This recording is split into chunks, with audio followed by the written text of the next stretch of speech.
Le concours approche. Je sais que Julie, tu viens à peine de me laisser un commentaire à l'instant. Et je te fais cette vidéo. Le concours de médecine approche et comment on fait si on a un coup de mou, si on en aura le bol le jour avant le concours. Eh bien, Julie, j'ai une histoire à te raconter qui est hyper importante. Ma première année de médecine, j'ai fini 9e. Je suis parti en médecine, j'ai regretté. Ensuite, j'ai refait une première année de médecine où j'ai fini premier sur les 5 concours. Petite chose, il y avait un problème lors de cette première année de médecine. Quand j'ai fini 9e, ma première épreuve, j'ai merdé, je te le raconte dans mon autre vidéo conseil pour le jour du concours. J'ai pas répondu à 18 questions sur 50. Donc ce qui fait qu'à la première épreuve, j'ai eu un coup de déprime. Je me suis dit putain, j'aurais pas mon année alors que j'étais une machine, que j'avais des putains de colle en U1, que j'étais trop fort dans cette matière. Eh ben, la claque que je me suis pris fait que le soir, je me suis dit je suis foutu. Donc j'ai relu tout mon UE3. Le lendemain, j'avais l'épreuve du UE3. Et figure-toi que cette année-là, j'ai eu une bête de notes en UE3 alors que tout le monde avait des 4, des 5, des 6. J'ai eu une purée de grosses notes en UE3 alors que l'épreuve elle était trop difficile. Et pourquoi ? Je me suis pris une grosse claque au moral et j'ai relu tout mon UE3. Tout en hyper rapide. Relecture rapide de tout l'UE3, toute la matière. Alors qu'il y en a plein d'autres qui en avaient ras-le-bol, qui avaient été exténués par l'épreuve du E1. Le fait d'avoir une boule au ventre pas possible, d'avoir peur de pas avoir mon année parce que j'avais merdé ma première épreuve, fait que j'ai tout relu. Alors à toi qui regardes cette vidéo, si ton concours c'est demain, à la rigueur, mets de la musique.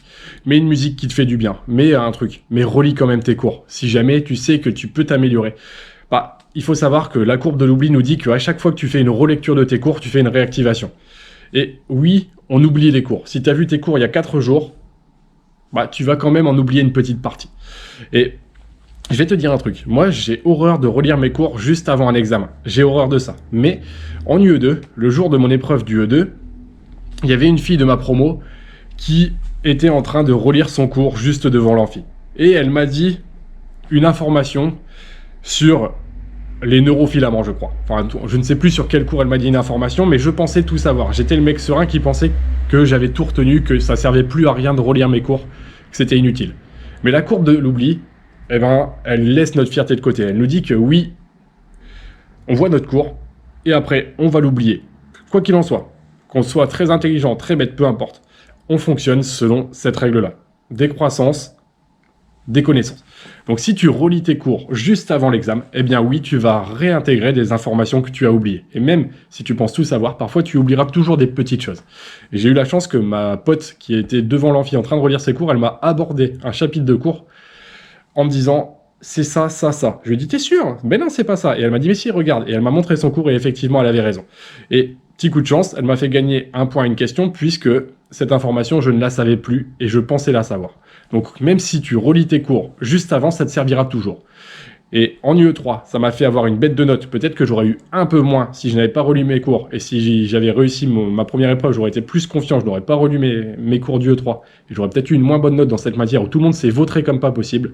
Ce qui fait que même en n'ayant pas répondu à 18 questions sur 50 à ma première épreuve de concours, au final, j'ai quand même fini 9e lors de ma première année de médecine. Celle où je suis parti en médecine et que j'ai regretté par la suite et que j'ai été obligé de refaire une première année de médecine pour kiné. Donc pour toutes les personnes qui veulent savoir quels conseils je peux donner pour la veille du concours, Julie, je sais que cette petite vidéo peut te remotiver, te rebooster. Eh bien, je te conseille quand même de mettre de la musique que tu adores, de pas te foutre la pression, de ne pas être perfectionniste. De toute façon, tout ce que tu as fait au début du semestre, ça compte pas pour du beurre, ça compte pour quelque chose. Tous les efforts que tu as fait avant comptent pour quelque chose. Donc tu peux te mettre de la musique. T'aimes Beyoncé, mais Beyoncé. T'aimes du rap français, mais du rap français on s'en fout. Mais du Vald, comme moi j'adore Vald. J'adore qu'est-ce qu'ils vont faire, j'adore ces musiques-là. Bon, même si vous allez me prendre pour un gugus, je m'en fiche. Mais elles me font du bien. Et si j'étais la veille du concours, je mettrais du Vald. Et je mettrais Deviens génial. Et hop, j'apprendrais les cours en les relisant hyper vite. Je les lirais sans me prendre la tête. Ça me permettrait de faire des réactivations et de regrappiller des points à droite à gauche. Parce que oui, si tu revois tes cours, encore une fois de plus, c'est une fois qui sert à quelque chose. Chaque action que tu fais, elle a un impact. Et chaque action, chaque chose, vraiment, ça pèse quelque chose dans la balance. Ça a du poids. Alors, ce que je te conseillerais de faire, c'est de ne pas te mettre la pression, d'essayer de juste relire hyper facilement, hyper vite, sans pression, en enlevant le côté perfectionniste, parce qu'il n'est pas utile, on est la veille du concours, oui, t'es épuisé, et c'est normal que t'aies pas la force de faire les choses hyper bien. Mais parfois, faire les choses et même les faire sans se prendre la tête, ça permet d'avoir des beaux résultats et d'avoir une belle progression. La courbe de l'oubli nous le dit. À chaque fois que vous relisez vos cours, vous faites une réactivation et votre niveau de connaissance augmente de manière importante. En plus, là, on est la veille du concours, donc je te conseille de faire des relectures de l'ensemble. En tout cas, je vous souhaite le meilleur. Pour les personnes qui veulent rejoindre ma formation Boost Pass, je te fais vraiment une formation qui est top pour avoir des mémotechniques, pour avoir des façons d'apprendre beaucoup plus rapidement si tu rates ton semestre. Elle peut vraiment t'aider. Je te donne aussi des techniques pour avoir le mindset, etc.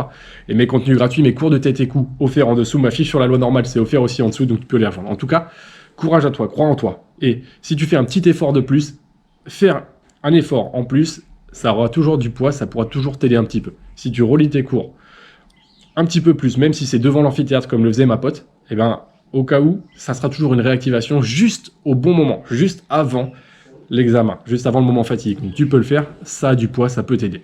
Je te souhaite le meilleur, crois en toi. Et puis bonne chance pour demain, si jamais c'est demain. Et Julie, bah, essaye de ne pas lâcher. En tout cas, tous les efforts que tu as fait avant, ils sont utiles et ils ne pèsent pas rien du tout.